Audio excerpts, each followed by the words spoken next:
So we read about the birth of Savitri and her childhood. Now we're going to read about the growth of the flame. The flame is, of course, Savitri. And it's very interesting that here in this canto, Sri Aurobindo gives a kind of ideal picture of ancient Indian society. This legend of Satyavan and Savitri is supposed to have taken place long back in the Vedic times, early Vedic times. He says that King Aswapati was the first of time-born men to have this secret knowledge. So he puts it right way back at the beginning of the Vedic period. So he gives us this ideal picture of that society. And we do actually know where that country is or was, Madra, the land where he was king and she was born and brought up. And it is somehow the eastern Himalayas, perhaps up towards where Kashmir is now. So in the mountains. So that's how he starts describing it, is the land. A land of mountains and wide sun-beat plains and giant rivers pacing to vast seas. A field of creation and spiritual hush. Silence, swallowing life's acts into the deeps. Of thought's transcendent climb and heavenward leap. A brooding world of reverie and trance, filled with the mightiest works of God and man, where nature seemed a dream of the divine, and beauty and grace and grandeur had their home, harbored the childhood of the incarnate flame. Over her watched millennial influences and the deep godheads of a grandiose past looked on her and saw the future's godheads come, as if this magnet drew their powers unseen. Earth's brooding wisdom spoke to her still breast. Mounting from mind's last peaks to mate with gods, making earth's brilliant thoughts a springing board to dive into the cosmic vastnesses. The knowledge of the thinker and the seer saw the unseen and thought the unthinkable, opened the enormous doors of the unknown, rent man's horizons into infinity. A shoreless sweep was lent to the mortal's acts, and art and beauty sprang from the human depths. Nature and soul vied in nobility. Ethics, the human keyed to imitate heaven. The harmony of a rich culture's tones refined the sense and magnified its reach to hear the unheard and glimpse the invisible, and taught the soul to soar beyond things known, inspiring life to greaten and break its bounds, aspiring to the immortal's unseen world. Leaving earth's safety, daring wings of mind bore her above the trodden fields of thought, crossing the mystic seas of the beyond, to live on eagle heights near to the sun. There wisdom sits on her eternal throne. All her life's turns led her to symbol doors, admitting to secret powers that were her kin. Adept of truth, initiate of bliss, a mystic acolyte trained in nature's school, aware of the marvel of created things, she laid the secrecies of her heart's deep muse upon the altar of the wonderful. Her hours were a ritual in a timeless fane. Her acts became gestures of sacrifice.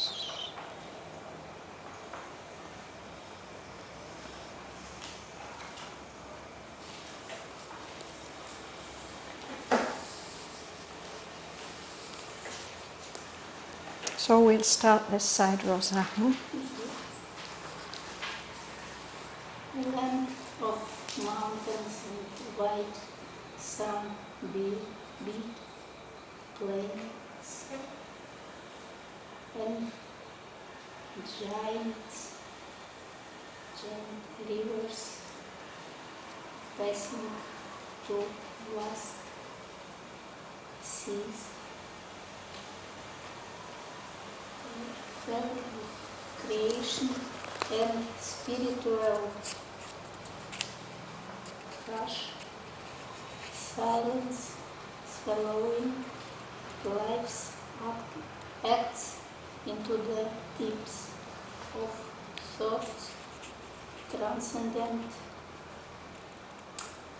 climb and heavenward, live a brooding world of reverie and trance, filled which the mightiest works of God and man, where nature seemed a dream of the divine, and beauty and grace and grandeur had their home about the childhood of the incarnate place. Yes. So this wonderful land of North India, Northwest India, a land of mountains and wide sun-beat plains. I suppose if we were saying this in prose, we would say sun-beaten. The sun beats down on those wide open plains. And there are giant rivers pacing, moving steadily and slowly in a majestic way to vast seas. Some of the rivers go into the Bay of Bengal and some of the rivers go into the Arabian Sea. This land is a field of creation and spiritual hush. So there's things going on there, things are happening. At the same time, there's this atmosphere of spiritual silence. And even today, if you go into that area of the Himalayas, you can feel that spiritual hush. Silence, swallowing life's acts. The silence just swallows up all the activities of life, takes them into deeper dimensions. And it's a land of thought's transcendent climb. There were beings who had thought very high thoughts, mystics and sages. They took thought to its very highest levels, and reaching beyond the highest levels of thought, leaping towards heaven, heavenward, leaping towards heaven.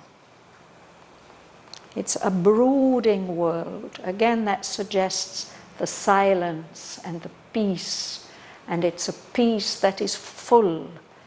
Things are going to come out of this peace. A brooding world of reverie. Reverie is like muse, perhaps, or daydreaming, a kind of musing state, silence, great inspirations, imaginations, thoughts may come if we are in reverie. And trance, where we go deep within or high above and lose contact with the physical realities. That atmosphere of that area is like that. That land is filled with the mightiest works of God and man. Those vast mountains and forests and plains and rivers, and at the same time great human creations, wonderful cities and temples and great actions. It's a land where nature seemed to be a dream of the divine, and beauty and grace and grandeur, nobility, greatness and vastness, these things, these qualities, noble qualities, all had their home in that land. And this is the land which harbored, protected the childhood of the incarnate flame, that divine flame of sacrifice that Savitri embodies. Dhanalakshmi? Over had watched millennial influences and the deep godheads of a grandiose past, looked on her and saw the future's godheads come, as if this magnet drew their powers unseen. So she's being subtly protected. There are influences watching over her, millennial influences that are age-old, means they are thousands of years old, millennial influences, all the influences of the great past of this land. They're those deep Godheads, those divine presences from that great past that we don't know anything about. They look down on her and they see the new Godheads because she is bringing something new, a new power into the world. That's what her name means. No? Savitri is the new sun before it's risen above the horizon. She's bringing a new divine power and energy and light and truth into the world. So those age-old influences from the deep past, they see her, they protect her, and at the same time they see that new powers, divine powers, are coming as if they're being attracted by a magnet. Savitri's presence is a magnet attracting those new powers and possibilities of the future. Earth's brooding wisdom spoke to her still breath, mounting from mind's last peaks to mage's gods, making Earth's brilliant thoughts a springing board to dive into the cosmic vastnesses. The knowledge of the thinker and the seer saw the unseen and taught the unthinkable, opened the enormous doors of the unknown, rent man's horizons into infinity. So something is happening in that time, in that society, no? That for Savitri personally, what's happening is that this brooding wisdom of the earth, all the secrets, all the secret involved possibilities of the earth and the wisdom of the earth, that is speaking directly to Savitri, to her still breast. She's the flame, she has all the intensity and the passion, but also the silence. There's nothing restless and troubled there. Her still breast. The earth is speaking directly to her, communicating its wisdom. But around her, what is happening, the knowledge of the thinker and the seer, this is the time of the real foundations of Indian culture, when these great rishis, the thinkers and the seers, were there in the Himalayas. And like there are the high mountain peaks, there are also the high peaks of thought, of mind. And the knowledge of the thinker and the seer is climbing these peaks and then even using them as a springing board, a diving board, to jump off to meet the overmind powers or the above mind powers, to mate with gods. Making the brilliant thoughts that come from the earth, from men on the earth, into a springing board to dive into the cosmic vastnesses, into the universal, into the heavenly. So this is what's happening amongst those illumined beings. The knowledge of the thinker and the seer, those with the power of vision, they see the unseen, what hasn't been seen before, what is invisible. And they thought things that can't really be grasped by the mind. They open up the enormous doors of all the unknown, all the hidden worlds, and rent man's horizons. When we stand on the earth, we have always a horizon around us, no? But with their knowledge, they can tear apart that horizon, open all the limitations up into infinity.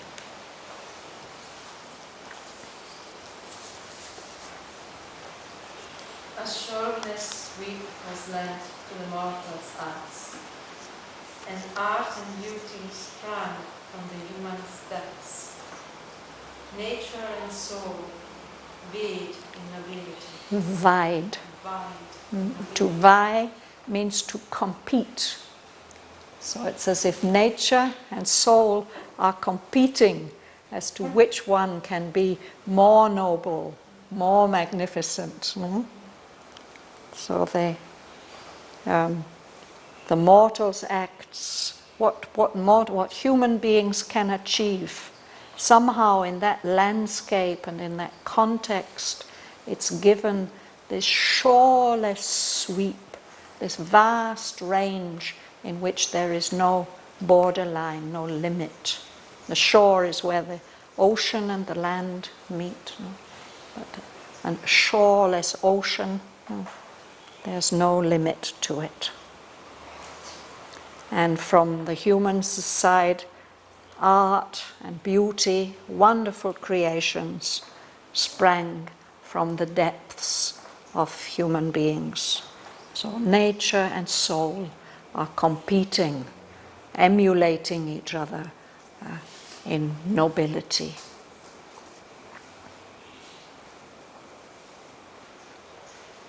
Gangalakshmi. It takes humankind Keyed. to imitate evil, the harmony of which culture tones, refine the sense and magnify its reach, to hear, to unheard, and glimpse the invisible, and taught the soul to soar beyond things known, inspiring life to glisten and break its bodies, aspiring to the immortals unseen world.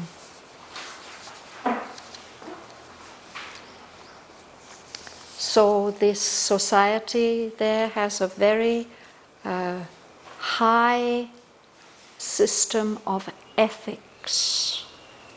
Ethics, it means what a society, what a culture regards as good and correct. So Sri Aurobindo has always spoken about the original culture of India, that they had the sense that the real purpose of society is to support the manifestation of the divine in the individual and in the group. So nowadays, if we think about our values, they're mostly based on materialism, although there's a growing sense that there are human rights that need to be protected. But there, the whole emphasis was on the development of the soul. So he says that their ethics, the ethics of that society, we can say the code of morality and of conduct, behavior, keyed. It's one of the things we do with a musical instrument. You know, we tune it, we turn the knobs on the violin or the sitar to get the right tone, you know, so that it's exactly in tune. So the ethics, this tuned the human behavior so that it imitates, it copies something of the way that divine beings should behave. It's tuning the human beings. And it's a very rich culture, many-sided, with very rich achievements. This rich culture is full of harmony. Everything is in tune, no? And this culture that is there refines the senses. Nowadays, what we regard as culture, there's a lot of vulgarity. But there have been epochs in the past when people's sense of beauty in all the arts of life has been much more refined than it is today. It refined the sense and extended its reach so that the senses are not only dealing with material things, but with things that can't be heard by the physical ears and can't be seen by the physical eyes. The senses, the subtle senses, are educated by that culture. And this rich culture teaches the soul to soar. This is what a bird does. It flies very, very high. To soar beyond things known. There are the things that we know that are all around us, but the soul should go towards the unknown.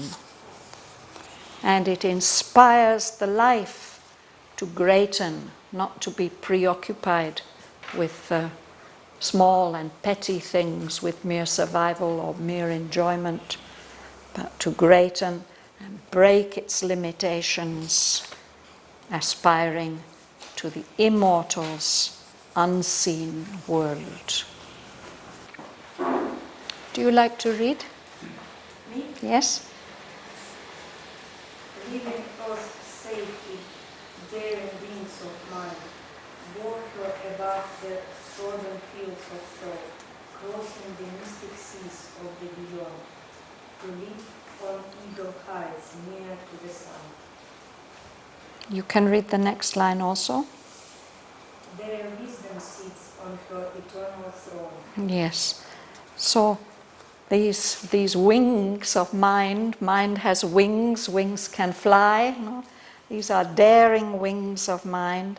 Her Savitri's wings of mind carry her up above the trodden fields of thought where everybody's mind goes, all the well-trodden ways of thought. They leave the safety of the earth, of the physical world, and her mind carries Savitri across the mystic seas of the beyond, those mysterious oceans which are beyond the earth, and they carry her to live, her mind to live on eagle heights near to the sun. Eagles live high up in the mountains, and the eagle is a kind of symbolic bird, that it has these strong wings that can carry it very, very high, and that it has this amazing power of vision. And it's said of the eagle that it can look straight at the sun without blinking. So the eagle can live near to the sun, the divine light and energy and power. So that's where her mind carries her up there, to that region where wisdom sits. The goddess of wisdom sits on her eternal throne. That wisdom, mother wisdom, that is ruling the whole world.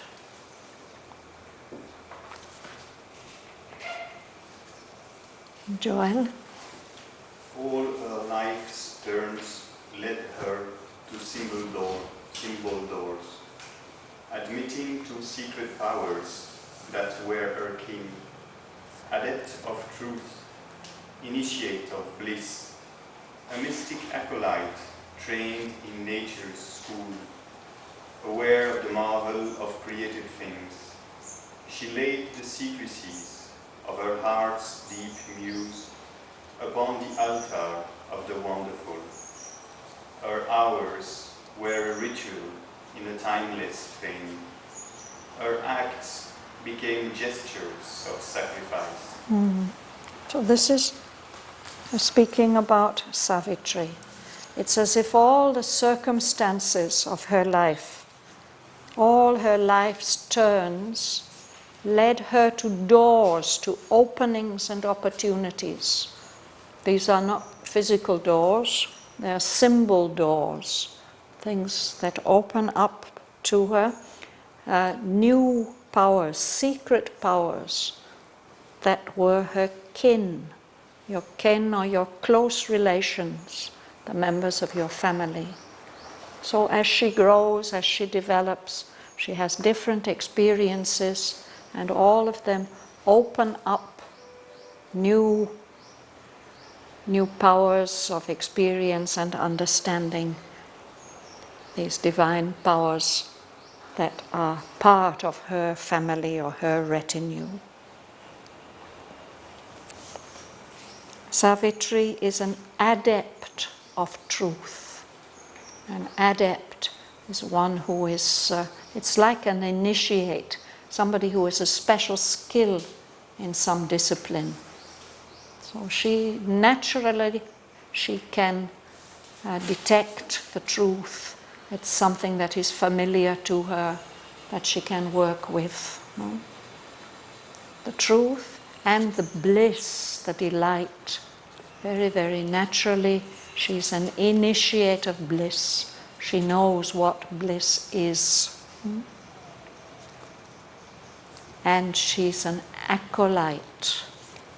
An acolyte is one who is being trained for a divine task, to become a priest or a spiritual leader. So she's being trained in the school of nature. She's not getting training from people. The experiences of life are teaching her what she needs to know. She's aware of the marvel, the miraculousness of all created things. Everything is actually a miracle, but we tend to think things are ordinary and take them for granted.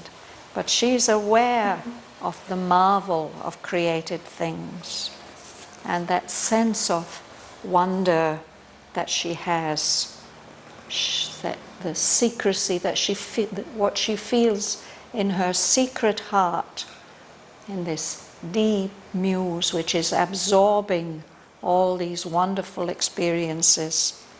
She's offering this on the altar. It's a kind of sacrifice that she's offering on the altar of the wonderful, the miraculous divine. So that her whole life, her hours, all her hours, are like the ritual that are performed in a sacrifice. Certain things have to be said, certain movements have to be made, certain gestures. No? So her hours are like that, a ritual in a timeless fane. A fane is the shrine or the temple where something sacred is worshipped. But in her case, there's no building. It's like the whole of nature is a temple, an eternal temple. All her acts, everything that she does, becomes a gesture of sacrifice, of offering. There's a talk in the agenda where the Mother speaks about this. When we are aware of the divine presence, when we are aware of at least of the marvel in things, then we have a feeling that each act should be done in a particular way with a special reverence and intention, and that this is the only way really to live, she says. No? If we can do that, when the Vedic priest does his sacrifice, he makes a great effort that all the rhythms shall be correct, and the movements and the gestures and the words. But all our movements and all our gestures and all our words, everything we do, can be done as a sacrifice if we are aware of the wonderful that we can offer everything to. So that's how she's living and growing. Would you like to explain again the meaning of sacrifice? Sacrifice in Savitri and in Vedic thought, it always means an offering to the higher powers. And this offering is made with worship. It's not a sense of losing something. It's of the joy of giving something. And there is also then always a return that comes. In Christianity we have a different sense of the word. But the root of the word is to make something sacred.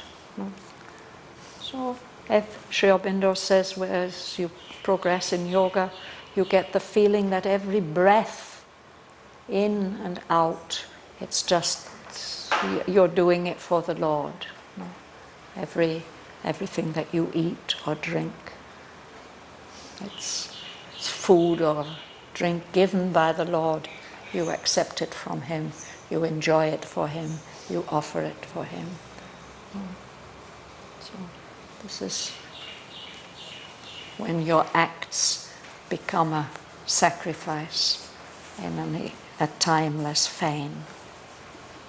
Invested with the rhythm of higher spheres, the word was used as an erratic means for the release of the imprisoned spirit into communion with its comrade gods.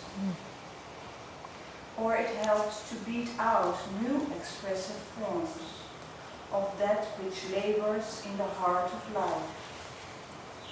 Some immemorial soul in man and things, seeker of the unknown and the unborn, carrying a light from the ineffable to rent the veil of the lost mysteries. So the word, speech is a great power, actually.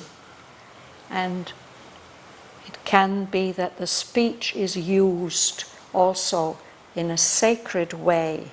That's what he's speaking about here, the word, vak, the power of speech was used in that culture and by Savitri as a hieratic means. Hieratic, again, it has to do with the priest. The priest is the one who leads our sacrifice. So there are priestly ways of doing things as an initiate with knowledge. So the speech is used like that. It's used in order to release the spirit imprisoned in matter. That is, of course, what Sri Aurobindo, that's the way he uses the word in this poem. These are words of power that help to remind us of the knowledge that our spirit has deep within. This is how he uses the word. It's for the release of the imprisoned spirit into communion with its comrade gods. The spirit in us, imprisoned in matter, brings it into communion, into conversation with the gods who are free beyond the material. Or another use of the word, of speech, was to create new expressive forms. That's another thing that Sri Aurobindo was doing also, using language in a new way, to give new forms and new expressions of that energy which is laboring in the heart of life, what is trying to express itself, the soul, the spirit. That immemorial soul, that soul has always been there, beyond any time that anybody can remember, in men and things. So the word is used to express that soul, or give that soul new expression. And it's used as a seeker of new things, of the unknown, and the unborn, the not yet manifested. The word is used to carry a light from the ineffable. The ineffable is what can't be described or expressed. But if we use the words as a priest in a hieratic way, we can carry some light from that which is beyond all expression to the earth, to rend, to tear apart that veil which hides the last mysteries. That's what the rishis were doing with their mantras, and that's what Sri Aurobindo is doing also with the word.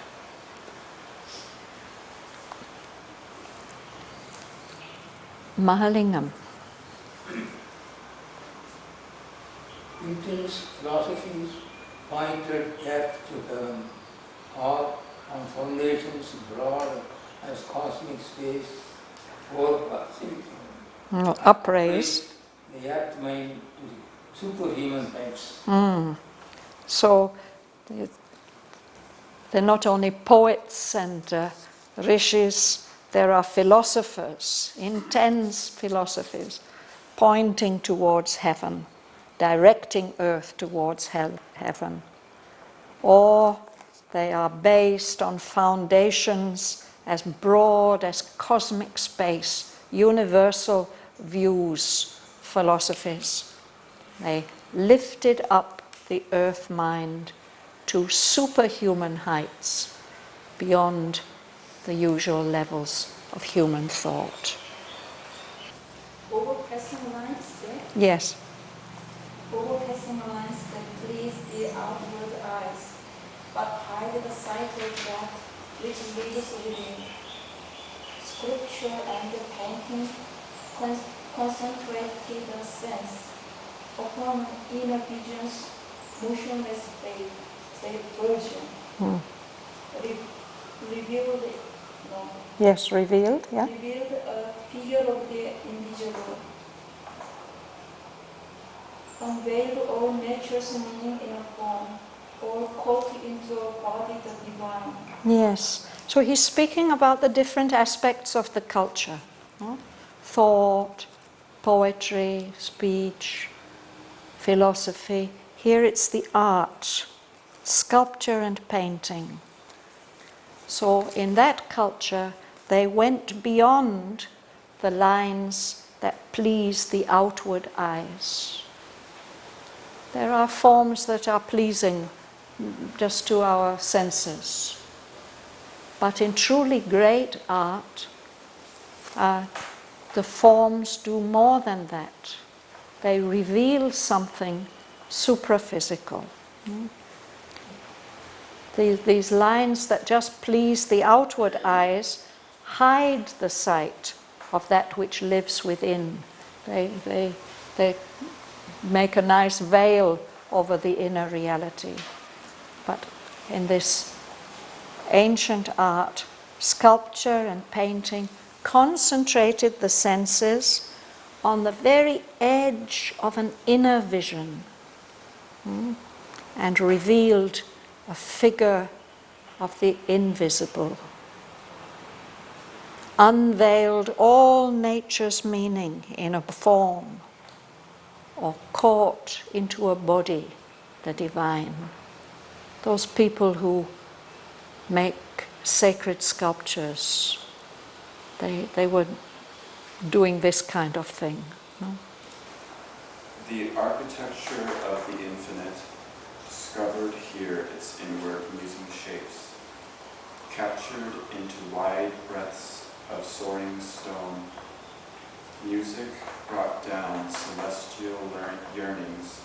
Song held the merged heart absorbed in rapturous depths, linking the human with the cosmic cry. Let's pause there. So architecture, the architecture of the infinite, these wonderful buildings in stone, but the stone soaring up. The architecture somehow expresses some inward reality. Discovered here its inward musing shapes, and it captures them and expresses them in these wonderful stone buildings. That's the architecture. Then there's the music. The music brings down heavenly yearnings, calling us to the beyond. And song held the merged heart absorbed in rapturous depths. Still, some very fine Indian classical singers, they do something like this. No? They sing with such deep inner concentration, and their technique is so perfect. They've been trained for a lifetime, no? And they hold all the deep feelings of the heart absorbed in rapturous depths. And there's some kind of link between the human voice and the cry of the universe. Ranana. The word movements of the dance molded idea and mold to the rhythmic swing and posture. Minute. Here it's the same spelling as the word minute, but here it's pronounced minute, meaning very small. Crafts, minute, yeah.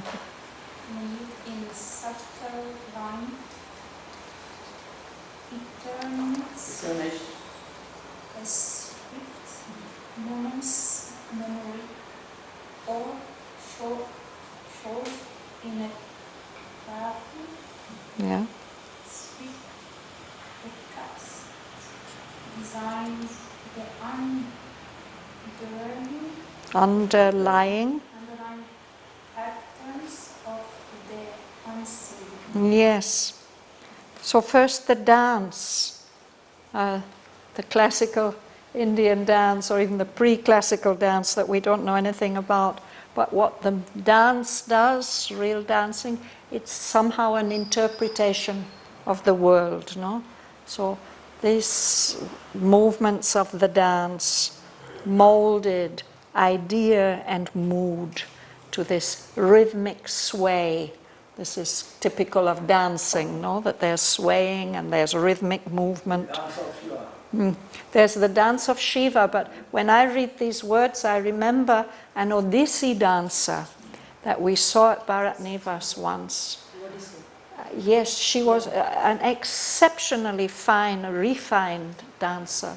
It was so amazing what poetry she could express in her movements. Fantastic. Yes, so the world interpreting movements of the dance. No? And then he speaks about the crafts. No? In a really rich culture, even the objects of everyday use, they are beautiful and expressive.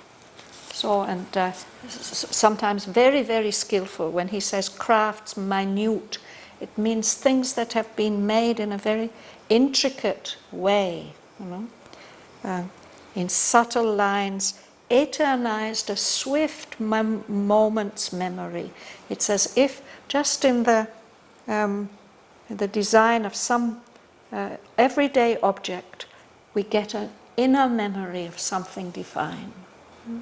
And it's commemorated, it's something permanent there in that beautiful bowl or whatever. And he says here, the cup, a design of a cup, or the sweep of a carving, a wood carving or something, a picture. It shows the underlying patterns of the universe, the rhythms and forms that are so beautiful to us because we recognize them from some deep other world. You can see them in even things of everyday use. Yes, yes, beautiful bowls and things, yes. Yes. And then verbal, the poems. Poems in largeness cast by moving words, and nature's searching is the ocean's voice, translated by grandeurs looked in nature's heart, but thrown now into a broad, glorious speech, the beauty and sublimity of her forms, passion of her moments and her laws, lifting the human world nearer to the So listen to this. Poems in largeness cast. They're on such a grand scale that they are like moving worlds. And meters. The meter is the rhythm of the poem, surging with the ocean's voice. The rhythms of the classical Greek poet Homer, who's somehow regarded as the father of Western poetry. It's said to be like the sounds of the waves of a great ocean. But I'm sure that the Vedic meters are like that also. No? They're like the ocean's voice. Valmiki's poems. Valmiki especially, yes. Yeah. So those meters are translated, somehow they're expressed by grandeurs locked in nature's heart, in the rhythms of a landscape or in a mountain. But now they get thrown into a crowded glory of speech. All the sublimity and beauty of nature's forms get expressed in these wonderful meters. The passion of her moments, of nature's moments and nature's moods. So in this way, through these meters and through the scale and scope of these poems, the human word is lifted nearer to the divine word.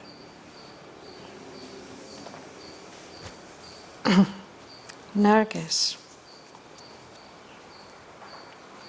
Man's eyes could look into the inner realms. His scrutiny discovered numbers law and organized the motions of the stars, mapped out the visible fashioning of the world, questioned the process of his thoughts, or made a theorized diagram of mind and life. So the human beings of those times, they were very cultured and highly developed people, and they were able to look into the inner realms, the subtler realms of things, and discover the laws of mathematics, numbers law, understand the movements of the stars, mapped out the visible fashionings of the world. So these are all sciences, looking analysis, no? And that scientific, deeper understanding is turned even on the process of his own thoughts, self-observation, no? Or made into a theorized diagram of mind and life, a kind of psychocosmology of how all the relationships of mind and life are worked out in matter. So this is his picture of the harmony of a rich culture's tones. This is the rich culture in which Savitri is born and growing up, a very favorable environment for the development of the inner being. So we'll stop there for today. Shall we read some of it? Perhaps we can't read all of it. Let's start at the beginning.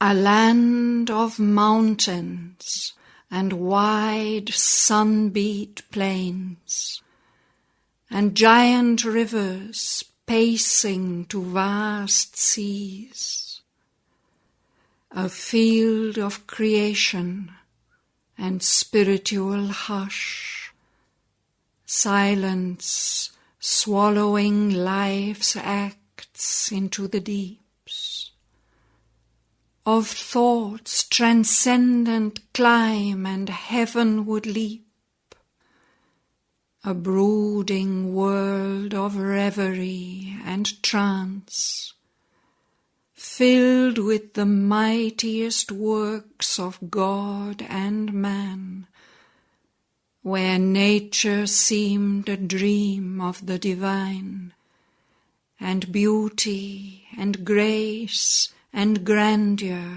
had their home, harbored the childhood of the incarnate flame. Over her watched millennial influences, and the deep Godheads of a grandiose past looked on her and saw the future's Godheads come, as if this magnet drew their powers unseen.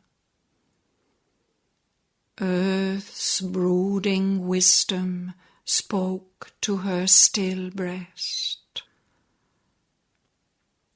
Mounting from mind's last peaks to mate with gods, making earth's brilliant thoughts a springing board to dive into the cosmic vastnesses, the knowledge of the thinker and the seer saw the unseen and thought the unthinkable, opened the enormous doors of the unknown, rent man's horizons into infinity. A shoreless sweep was lent to the mortal's acts, and art and beauty sprang from the human depths. Nature and soul vied in nobility. Ethics, the human keyed to imitate heaven. The harmony of a rich culture's tones refined the sense and magnified its reach to hear the unheard and glimpse the invisible, and taught the soul to soar beyond things known, inspiring life to greaten and break its bounds, aspiring to the immortal's unseen world. Leaving earth's safety, daring wings of mind bore her above the trodden fields of thought, crossing the mystic seas of the beyond, to live on eagle heights near to the sun. There wisdom sits on her eternal throne. All her life's turns led her to symbol doors, admitting to secret powers that were her kin. Adept of truth, initiate of bliss, a mystic acolyte trained in nature's school, aware of the marvel of created things. She laid the secrecies of her heart's deep muse upon the altar of the wonderful. Her hours were a ritual in a timeless fane. Her acts became gestures of sacrifice. Invested with a rhythm of higher spheres, the word was used as a hieratic means for the release of the imprisoned spirit into communion with its comrade gods. Or it helped to beat out new expressive forms of that which labours in the heart of life, some immemorial soul in men and things, seeker of the unknown and the unborn, carrying a light from the ineffable to rend the veil of the last mysteries.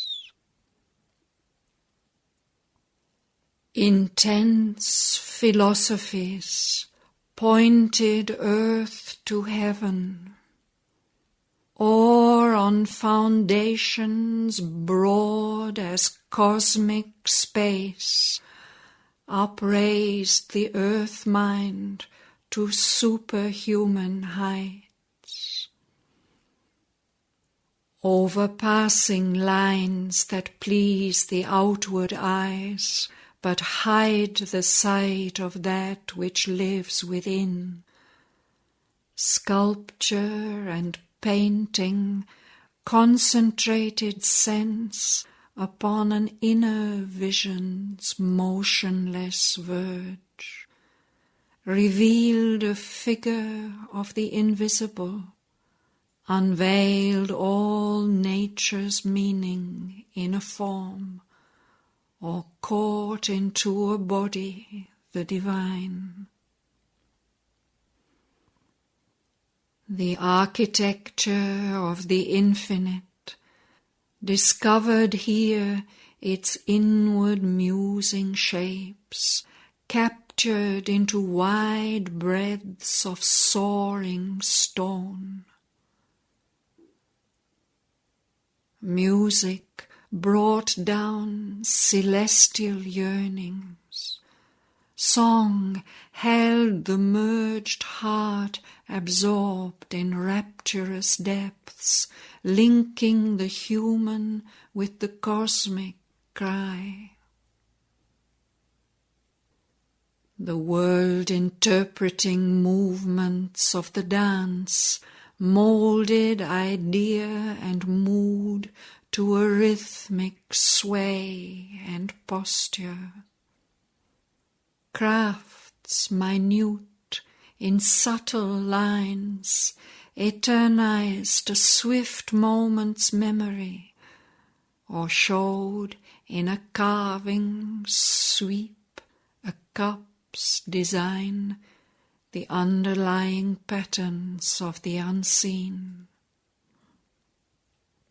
Poems in largeness cast like moving worlds, and meters surging with the ocean's voice, translated by grandeurs locked in nature's heart, but thrown now into a crowded glory of speech, the beauty and sublimity of her forms, the passion of her moments and her moods, lifting the human word nearer to the gods. Man's eyes could look into the inner realms. His scrutiny discovered numbers' law and organized the motions of the stars, mapped out the visible fashioning of the world, questioned the process of his thoughts, or made a theorized diagram of mind and life.